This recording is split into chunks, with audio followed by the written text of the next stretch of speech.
L'Assemblée va maintenant The Assembly will now hear an address by His Excellency Paul Kagame, President of the Republic of Rwanda. I request protocol to escort His Excellency.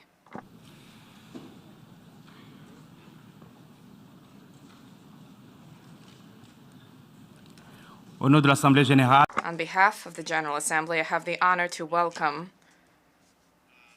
His Excellency Paul Kagame, President of the Republic of Rwanda, and to invite him to address the Assembly.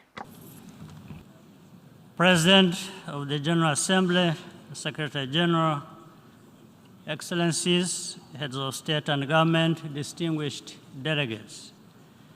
The Secretary General's landmark report, Our Common Agenda, has only grown in value since it was launched 1 year ago. The world is in a state of turbulence with intersecting crises growing in scale and severity, including climate change, food price inflation, conflict, and uncontrolled migration. These challenges all require multilateral cooperation and efforts, yet the perception that the international system is no longer up to the task has only deepened, particularly where the interests of powerful members are at stake. In the Eastern Democratic Republic of Congo, recent setbacks have served to highlight that the security situation is fundamentally no different than it was 20 years ago, when the largest and most expensive United Nations peacekeeping mission was first deployed. This has exposed neighboring states, notably Rwanda, to cross-border attacks that are entirely preventable. There is an urgent need to find the political will to finally address the root causes of instability in Eastern DRC. The blame game does not solve the problems. These challenges are not insurmountable, and solutions can be found. This would ultimately be much less costly in terms of both money and human lives. Despite shortcomings, there are examples to demonstrate that international cooperation can successfully address the issues that matter to all of us. Global health is a case in point. The Global Fund to fight HIV, tuberculosis, and malaria has helped save countless lives in Africa and beyond, while also strengthening health systems.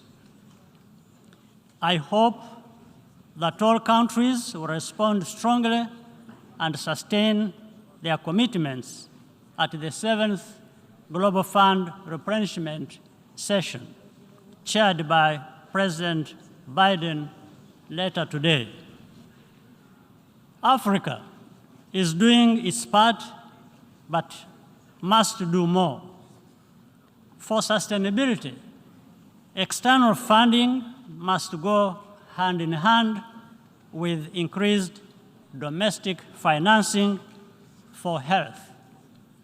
This is a priority which the African Union is tracking on an annual basis, and which I'm honored to lead on behalf of the organization.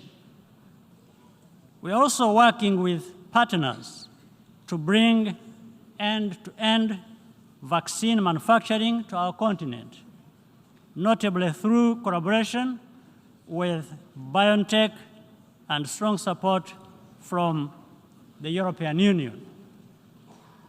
This is critical to increase Africa's resilience against future pandemics. I commend the Secretary General for convening the Transforming Education Summit earlier this week. The future of billions of children and young people across the world depends on overcoming the challenges of inclusion and quality of instruction, particularly as we recover from the pandemic.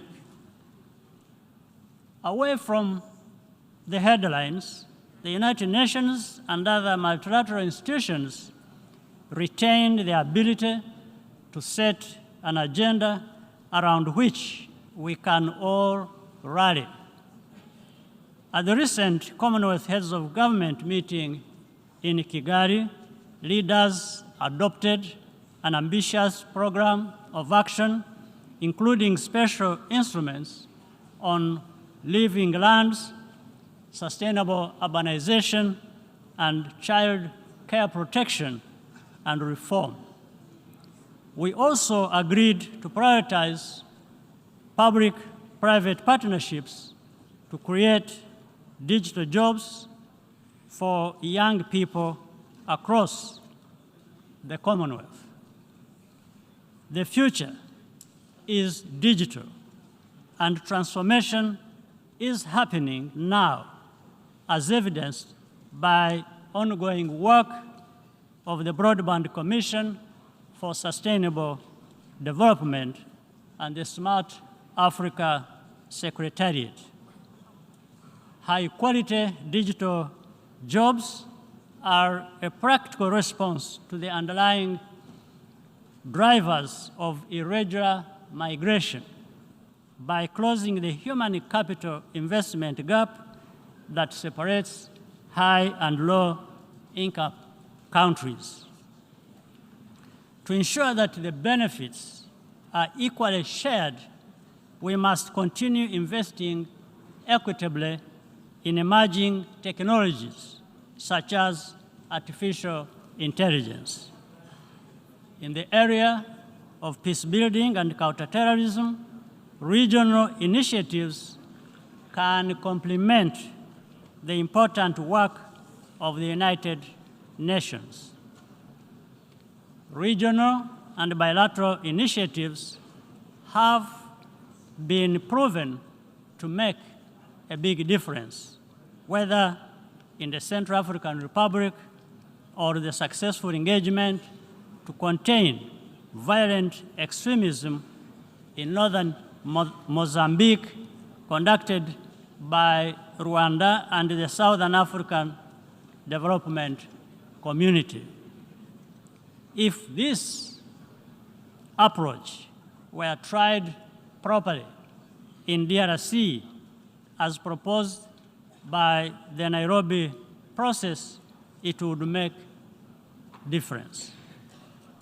However, to be sustainable, such efforts require consistent financial support from the international community. A lot is at stake, and time is not on our side.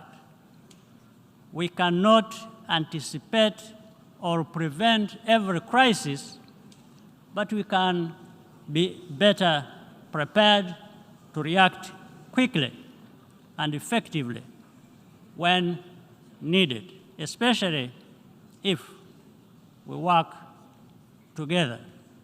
I thank you for your kind attention.